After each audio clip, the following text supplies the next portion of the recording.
There was no doubt anymore. Skynet had created a cybernetic organism. It was designed to blur the line between a man and a machine. People started to think that there were Terminators amongst us, wolves in sheep's clothes. Some of us left, even though we hadn't seen any other infiltrators yet. Or at least, we didn't think we had. And that fear of not knowing was what turned the tide of this war. That night, Skynet won. I still have to run some tests, so for now I would say no. We need some more time, Connor. I know you don't want to hear this, Commander, but if there's one person who can help us, it's Dr. Mack. Mac. We don't even know if he's alive. He is. He's in the Hollywood Hills. We knew a time would come when we'd need him again, so we've kept an eye on him. Wait. You've been watching him without telling me? Let your emotions cloud your judgment before, Commander.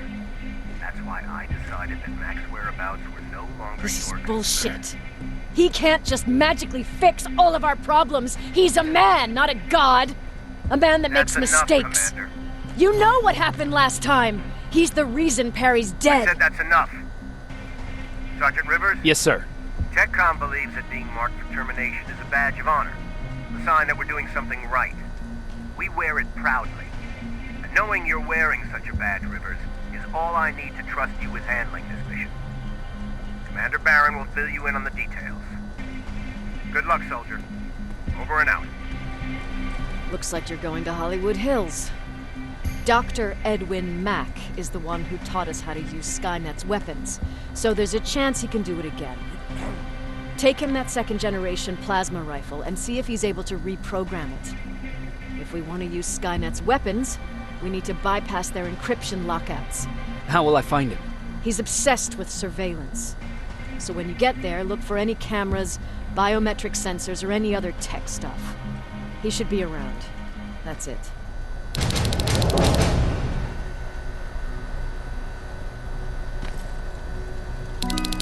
What do you need?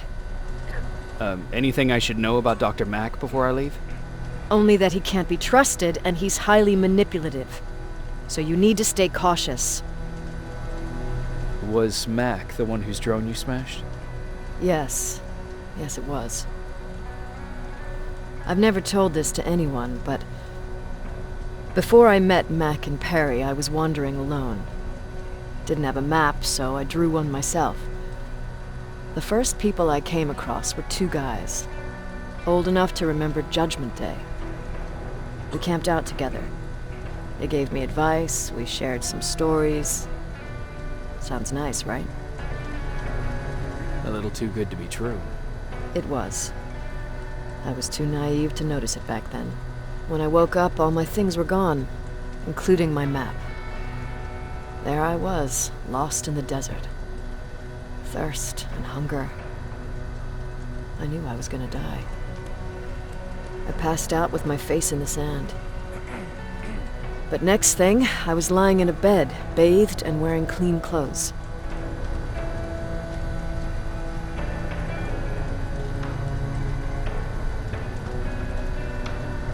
You're lucky someone found you. Someone did find me. Too bad it was Skynet.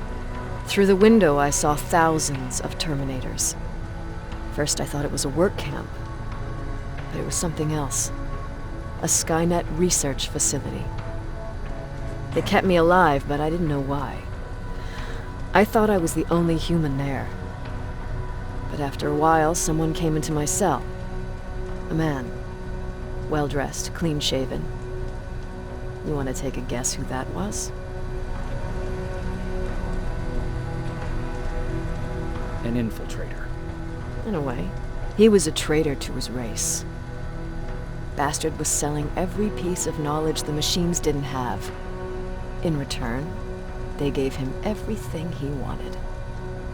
When he was done stuffing his face with food, he had another request. He wanted a whore. It lasted months, until I got to wrap a towel around his neck and make his eyes pop. You don't want to see people for what they really are. I've seen their true face. That traitor, those two guys in the desert, Mac, They all showed it to me. It's not pretty. The truth is, the only reason I fight for the Resistance is because I despise people just a little less than the machines.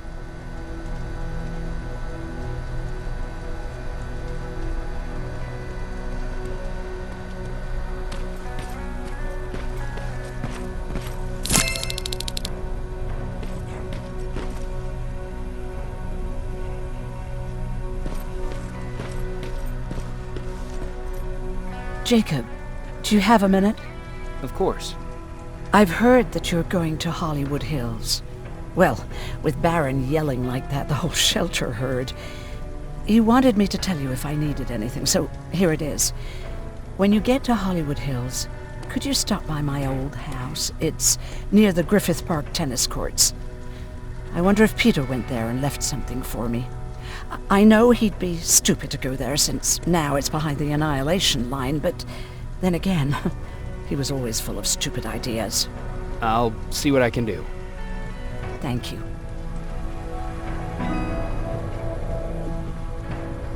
Look at him.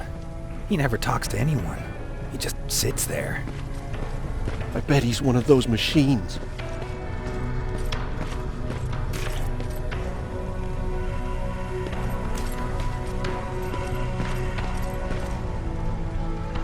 Do you need anything?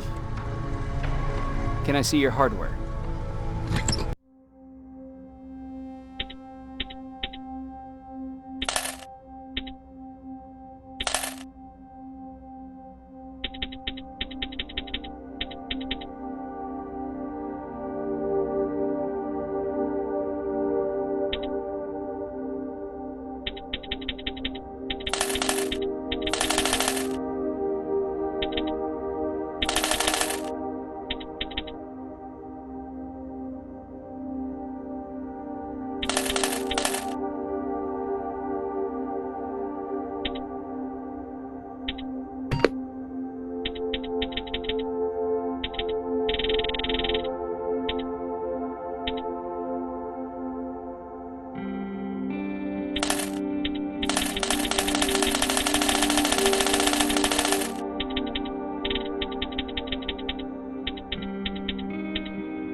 Is it true?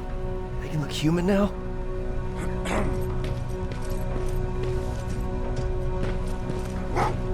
Well, what's with the dogs? They've been like that ever since they brought that thing in. Jacob, I didn't see you there. Where are you going? I'm going out scavenging. Don't worry. I'm past thinking about running away. Knowing how much you'd miss me made me not want to leave. Where's Patrick? He's getting ready. I'm taking him with me. I figure it's time for him to see what's out there. Is there something on your mind? Actually, I have a secret to tell you. You've a fan. Patrick really looks up to you. It's good for him to have a role model. And I don't think he could have chosen better. I don't think I'd make for a good role model. I never knew Jacob Rivers could be so coy. Be proud, you're a hero. The Resistance owes you a lot. And so do I. If you hadn't found us back in Pasadena, I don't know what would have happened. Well, actually I do. Exactly what the others said would happen. People were talking about the Annihilation Line months before it came. My father, of course, tried to turn it all into a joke. But what did you think about it? I didn't know what to think. Travelers would bring all sorts of gossip with them. But this kept coming back. When Patrick asked me if I was scared, I lied and said that I wasn't. You could feel the mood change at the house. The community my father tried to build started falling apart. Fewer and fewer people were coming by, and if they did, they weren't always friendly. We started to notice things going missing. Little things at first. People got nervous, and with time, it even got to my father. What do you mean? Well, for one thing, he stopped making jokes. It had never been as quiet at the house as it had been back then.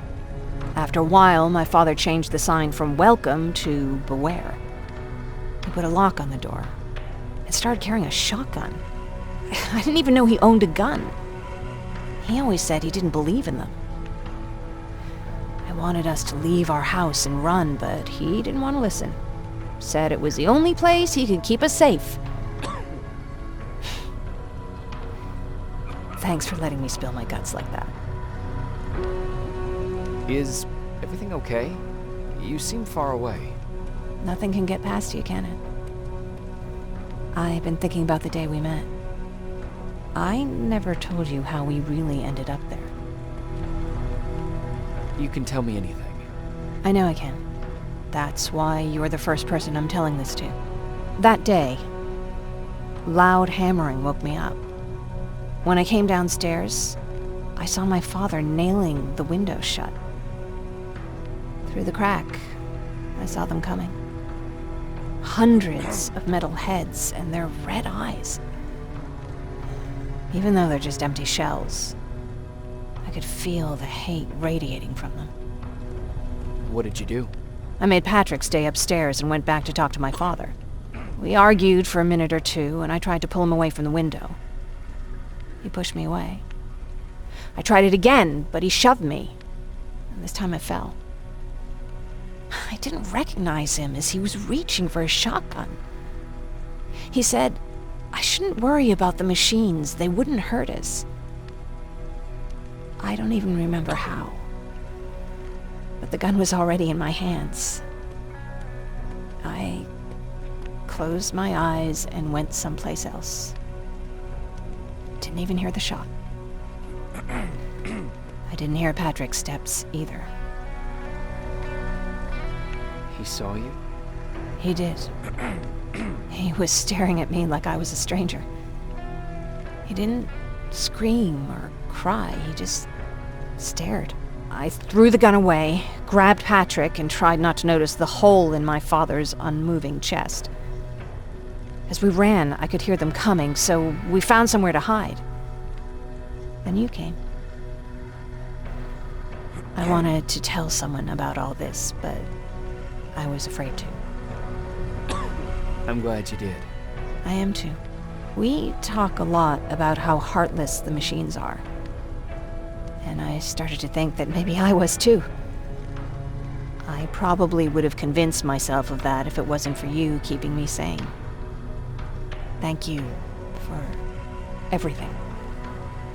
I never thought I would find a friend in times like these.